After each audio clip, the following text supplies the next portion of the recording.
ডাঙৰীয়া আপুনি বহুত স্বাৰ্থপৰ মোৰ দ্বাৰাই ভৰালে ভৰালে ধান চপালে মৰণা মাৰিলে দিল্লীত পঢ়া আপোনাৰ ল'ৰাটোৰ মাহেকীয়া মাচুলৰ হিচাপ মিলালে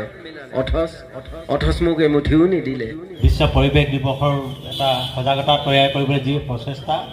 ই দীৰ্ঘস্থায়ী হওক মই কবিতা এটা পাঠ কৰিম কবিতাৰ শিৰোনাম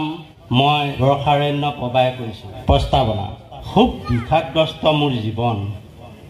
অনেক সমৃদ্ধিশালী হৈও মই অৱহেলিত মোৰ বুকুৰ বৰ ঘৰ সেমেকা কথা ক'লেই চকু পানী কৰে মই যেন সংকুচিত হৈ আছোঁ মোৰ ঘৰ চিয়াংলুইতৰ পাৰত ঐয়াম ঘাটৰ চুবুৰীত চিয়াংলুইতৰ সংগমস্থলত মই ইয়াতে থাকোঁ আহিবা মোৰ বেলি পকা দিনত আকাশীলতা প্ৰেমলতাই মেৰিয়াই বান্ধি থম তোমালোকৰ প্ৰেমৰ ঘৰ 1000 বছৰীয়া সম্প্ৰীতিৰ এনাজৰী ভয় হয় শীতৰ আগমনে আইৰ বুকুৰ উজ্জীৱিত হোৱা শেৱালিজনীক ব্যৱস্থা কৰি উলংঘতাৰ আমেজ লৈ সৌন্দৰ্যৰ ম্লান কৰিব কম্পিত হৃদয়ে শৰতৰ যৌৱনা শেৱালিজনীক বচাব জানো পাৰিব কবিতাৰ নাম ফাগুন কাৰো খবৰ নাই ফাগুন ক'ৰ পৰা ক'লৈ গৈছে কোনেও সোধা নাই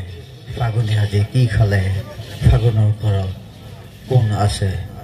কেৱল চৌপাশ হুলস্থুল বতাহ যে জোৰকৈ বুলিছে ফাগুনৰ খবৰ মই ৰাখোঁ ফাগুন সদায় মোৰ ৰুমলৈ আহে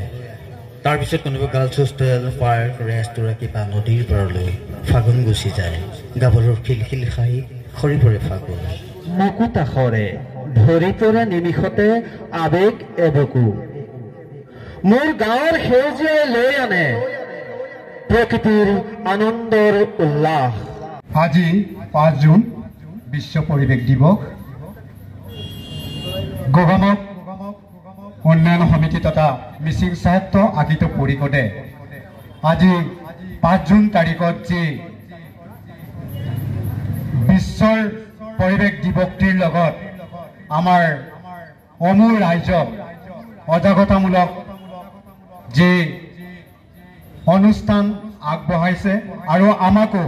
এই অনুষ্ঠানত যি আমাক সুযোগ দি উপহাৰ দিছে তাৰ বাবে আপোনালোকলৈ বহুত বহুত ধন্যবাদ জ্ঞাপন কৰিছোঁ কবিতাৰ শিৰোনাম কবিতাবোৰ ডিলিট হৈ গৈছে এটা সময় আছিল মোৰ মনৰ ডিক্সনাৰীত বহু কবিতাই বাহন দিছিল এটাৰ পাছত আকৌ আন এটা কবিতাৰ পাঠ মেলি বিচৰণ কৰিছিল কবিতাৰ পথাৰত সেউজীয়াৰ পৰা সেউজীয়া হৈ পৃথিৱীক আঁকোৱালি লৈছিল কবিতা আৰু বহু কবিতাই মোক ভাল পাবলৈ লৈছিল আৰু মই কবিতা বহুত ভাল পাবলৈ শিকিছিলোঁ আৰু এতিয়া কবিতাই মোক নিচুকোৱা হ'ল তাহানি মই কবিতাৰ কাবানৰ কিমান নীৰৱতাৰ পাছত মৌনতাই সাৰ পায় তোমাৰ নীৰৱতাত মই অবাক আৰু বিস্মিত বিক্ষুব্ধতাৰে আশ্বস্ত কৰা বিবৰ্তিত উখানুভূতিৰ অধ্যায় নিষিদ্ধ জিগ্নতা ক্ষত ব্যক্ষত মোৰ সমস্ত সত্তা তোমাৰ তেজ আৰু দেহ চিৰন্তন ভাল লাগে যথেষ্ট গুৰুত্বপূৰ্ণ যথেষ্ট স্পৰ্শকাতৰ বিষয় লৈ আমাৰ কবিসকলে আমাৰ মঞ্চত আজি কবিতা পাঠ কৰিলে তাৰ কাৰণে আমাৰ নৱস্য কবিসকলে মোৰ ফালৰ পৰা শ্ৰদ্ধা প্ৰদান কৰা মই মোৰ কবিতাৰ মাজতে শুনাই গৈছোঁ কবিতা নম্বৰ 1 দ্য ডেলিচিয়াছ স্পেচ মধুৰতম বিষ Life is not enough without love. The spectacle way of glorious fame. Love is not enough without fame. The delicious fame. Quantum field theory rahasyagan amimangsitor স্বয়ং সম্পূৰ্ণ প্ৰেম আৰু ঈশ্বৰ ঈশ্বৰ কেৱল ঈশ্বৰেই নহয় ঈশ্বৰ এক মহান কবি সত্তা যোৱাকালি ৰাতি প্ৰায় 9:30 বজাত জয়প্ৰকাশে মোলৈ ফোন কৰিলে জয়জ্যোতি বাইদেউ কাইলৈ আমাৰ এটা অনুষ্ঠান আছে আপুনি আহিব লাগিব আহি উপস্থিত হৈছোহি কিন্তু মই কবি নহয় স্বৰচিত্ৰ কবিতা ভুল হলে আপোনালোকে ক্ষমা কৰিব আমাৰ চেনেহৰ গোগামুখ নানা জাতি জনজাতি মহামিলনৰ থল মনোমোহা আমাৰ গোগামুখ ইয়াত নাই কোনো ভেদাভেদ ঐক্য সমন্বয়ৰ আমাৰ প্ৰতীক ইয়াতে আমি বিচাৰি পাওঁ অনাবিল সোণালী সপোনবোৰ বিপদৰ চিহ্নটো হৈছে ৰঙা সেইটো কাৰণে মই কবিতাটোৰ নাম দিছিলো ৰঙাকাই কবিতাটিৰ শিৰোনাম ৰঙাকাই ৰঙাকাই তুমি যেতিয়া অহা নাছিলা আমি ইচ্ছামতে ওলাইছিলো আৰু সোমাইছিলো নিজৰ কাম সময়তে কৰিছিলো পাৰ্টি বিয়া সবাহত গৈছিলো পূজা পাৰ্বণো কৰিছিলো আৰু তেতিয়া আমি সকলো মই আছিলো ৰঙাকাই তুমি যে বৰ বেয়া দেই ইমান ভয়ানক যাকে এই সুবিধা পোৱা তাকেই সাৱটি ধৰা লেৰেং লেপেং পালেতো বজাই দিয়া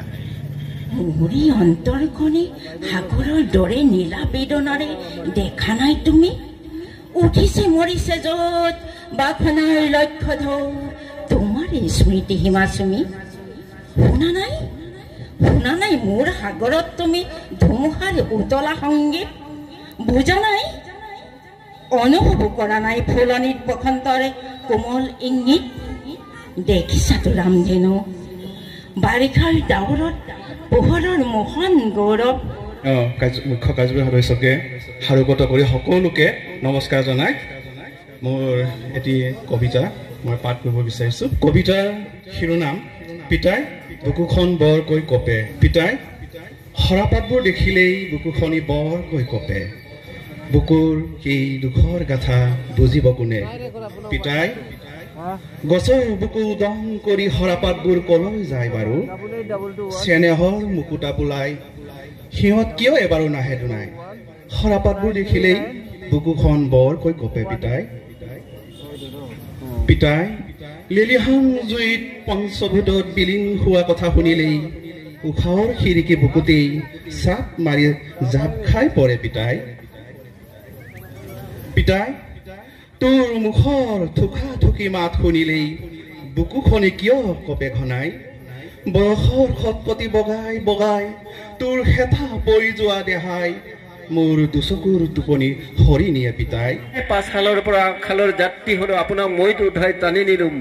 মোৰ গলধনটো বাঢ়ি অহা দেখি আপুনি মোক বলদ নাম দিলে মই টনা গাড়ীত 26 ডাঙৰীকৈ উঠালে কিন্তু দুখ লাগিল ক'ত জানে আপুনি মোৰ অনুমতি নোলোৱাকৈ মোক বন্ধা কৰিলে ডাঙৰীয়া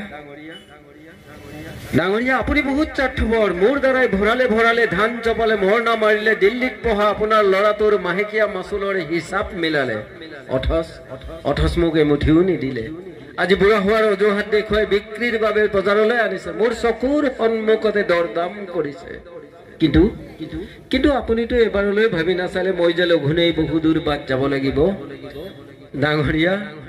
আমাৰ সংবিধানত প্ৰতিবাদৰ কোনো নিয়ম নাই আপোনাৰ ইচ্ছাক সন্মান জনোৱা আমাৰ কৰ্তব্য নহলে যে আৰু বহাব লাগিব মোৰ পিঠিত পৰা এছাৰিৰ কোবৰ সংখ্যা যিহেতু আপুনি জীৱশ্ৰেষ্ঠ মানুহ